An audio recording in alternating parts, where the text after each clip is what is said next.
Hello, my name is Ian Gaz, and I'm applying to be a substitute teacher in the Denver Public School District.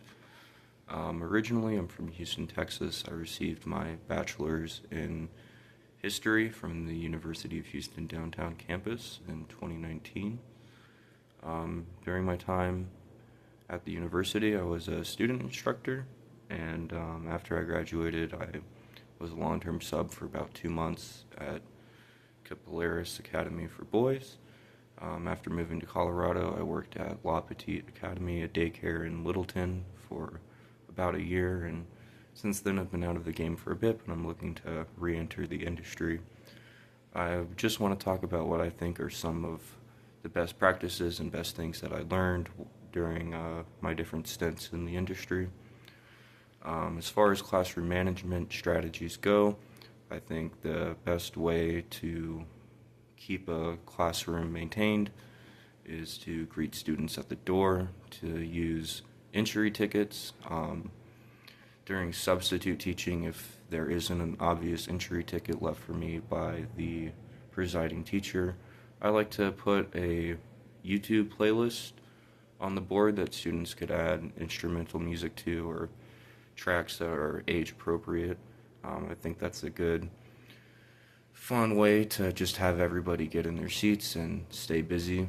When it's my choice, if I have a lot more say over what's going on in the classroom, like when I was at Polaris, I always enjoy journal entries or some other open-ended writing or reading activity. After entry tickets, I always enjoy using kind of like a table system. I feel like teaching often you're kind of playing the role of a game show host. So I like to make the tables different teams, let them pick a silly name if they would like, and I like to give out points for correct answers or overall good behavior. Usually I keep like in my little bag of tricks, a little collapsible ball that you can take the top off of, and I like to put treats inside that as a reward for good behavior, etc. And I think it's good to always integrate some sort of physical activity into class, and throwing that back and forth, especially at the boys' school, would help. Throughout the lesson, after attendance, I think it's always good just to maintain everybody in their seats. If the provided work from the presiding teacher goes over, I always like to keep a deck of cards in my little bag of tricks. I have some of those paper chess mats and a couple chess sets.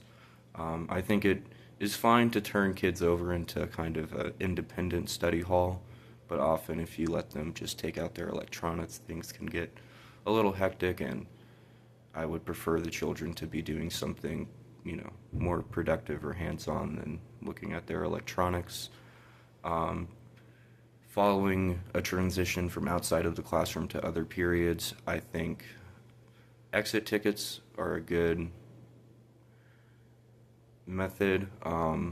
With smaller children, I always like to pull up an origami tutorial on YouTube, and they can just hand me their little paper swan or whatever the easy origami activity is for an exit ticket if one wasn't provided by the presiding teacher. And then always post it up at the door, letting them file out in an orderly manner. Alright, hi everybody. I'm Mr. Gauze, or you can call me Mr. G, whichever you prefer. I'll be the substitute for your teacher, Ms. Smith, today. Just going to move on with an icebreaker, some of my rules for the classroom, and then we'll move on with the lesson plan that Ms. Smith left for us. My rules are pretty simple. Just remain seated. Just do our best to respect everybody. Jokes are fine, but let's not try to hurt anybody's feelings. Let's try to limit our profanity as much as we can.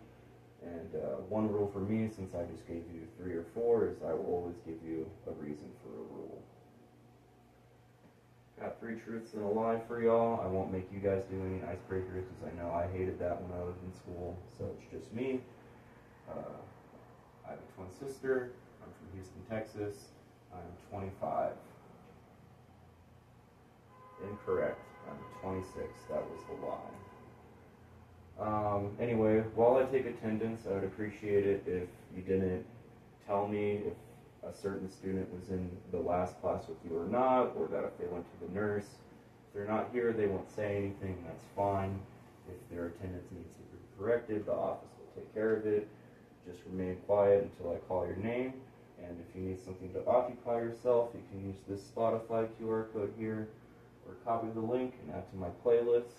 I like to play it when we're doing activities, so please try to keep it instrumental or at least school appropriate. The objective today that Ms. Smith left for us is we're going to learn about the Japanese poetry style haiku. We're going to learn about syllables, learn about different types and periods of haiku, and learn about and practice origami, just for fun. Materials, you're going to need your hands, you're going to need one pencil or pen, a piece of paper, and a flashcard. And then when we get to the end, if we have extra time, I'll hand out some origami paper. What makes a haiku? A haiku is a traditional form of Japanese poetry that consists of 3 lines. The structure typically follows a syllable pattern of 5, 7, 5, meaning the first line has 5 syllables, the second line has 7 syllables, and the third line has 5.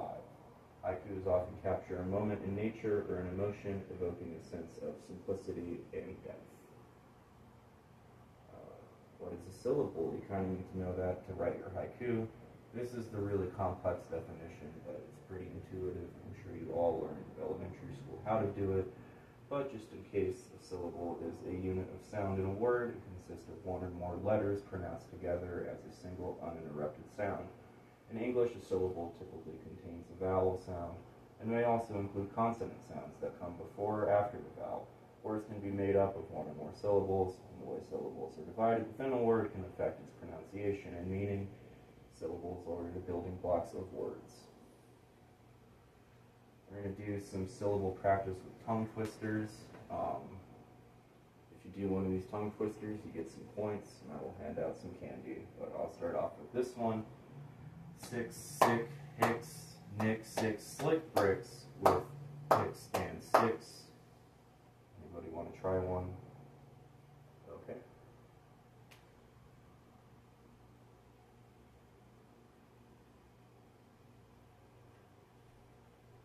Okay, we're going to watch a little video that will explain who made the first haiku and how it's used today, and give some examples before we write our own.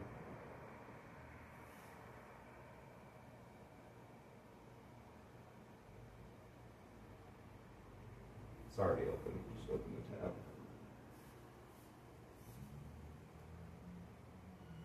And second, the TA is mentally.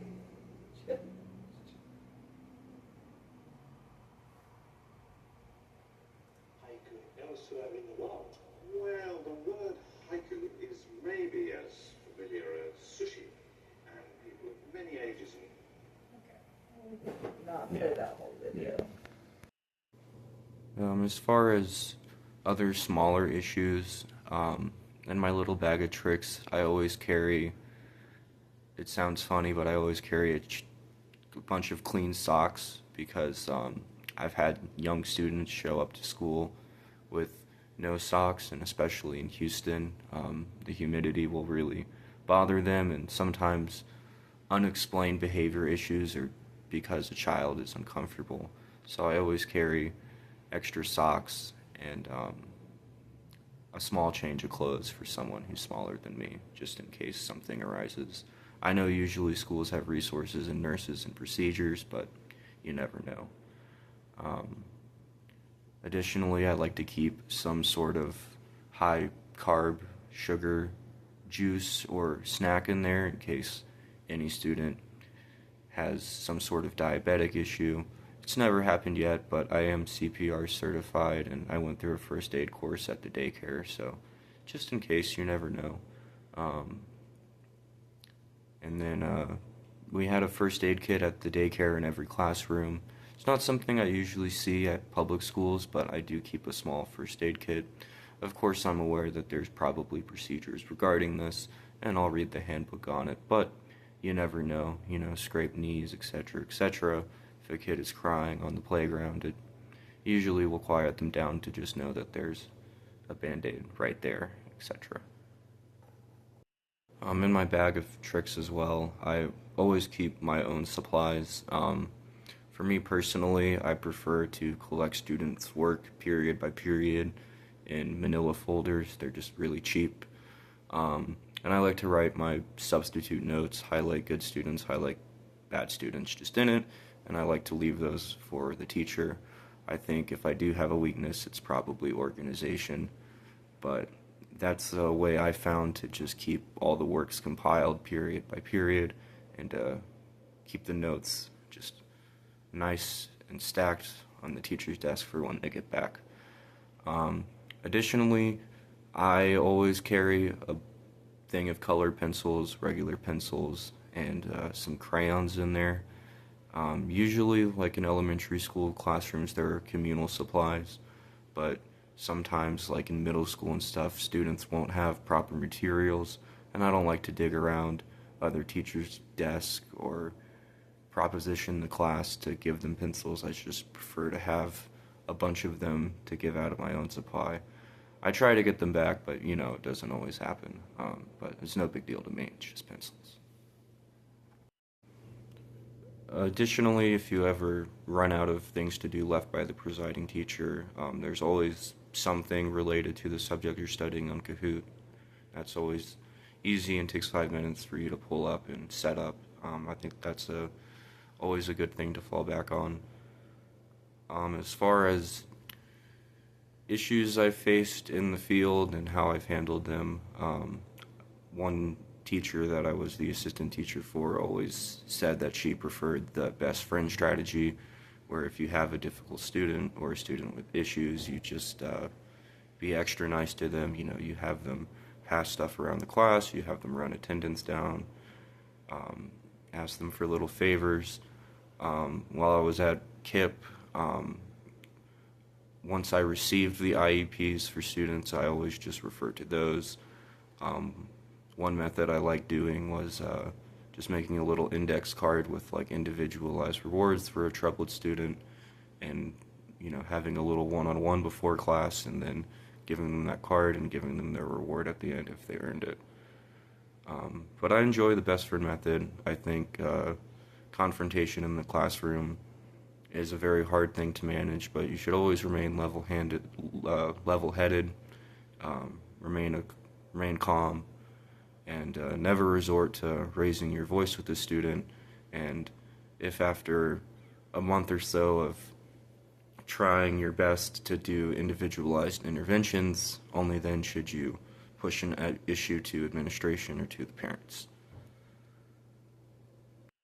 In summary, I apologize that I don't have any direct video of me conducting a classroom. I'm just never on my phone like that when I was teaching. But I hope that I've been able to explain, and I hope to elaborate in a future one-on-one conversation with the hiring manager about my capabilities and aspirations to continue in the industry. Thank you for your time.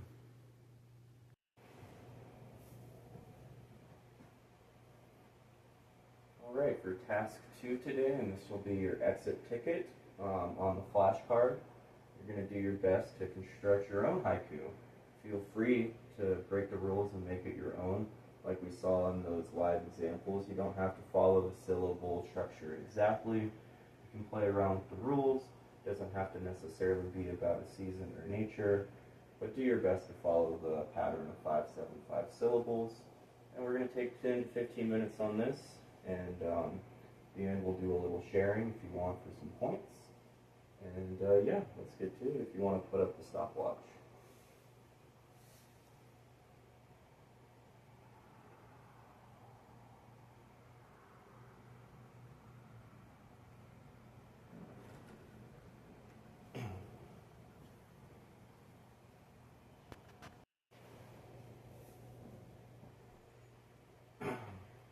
Alright, does anybody want to share an example that they found on the website?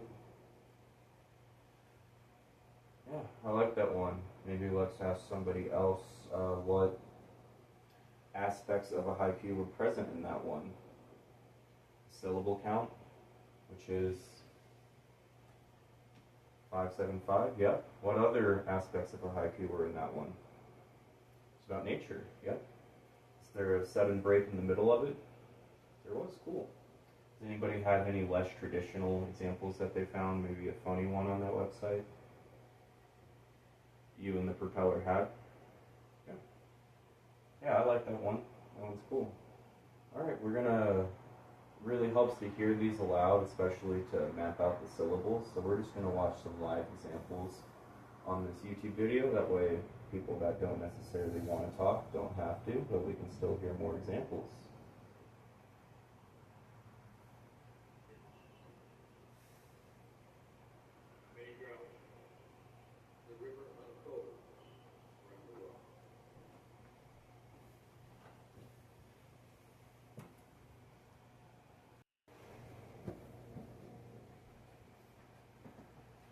Okay, so we saw some examples. Does anybody remember what the first haiku they showed in that video was about? A frog jumping into a pond. And they talked about how there's supposed to be like a break in the haiku, some sort of sudden stop. Right, cool. So for task 1 today, we're gonna type this into your URL. I'll give you all like 30 seconds to do that. And when you get to this web page, I just want you guys to search in the search bar. We're going to take about 10 minutes on the clock. And I just want you to browse, look through a whole lot, as many as you can. And you guys are going to pick 1 or 2 that you like, and we'll share to the class for some points. Once you guys hit 5 points at your table, throw out a little candy. You want to put the stopwatch up.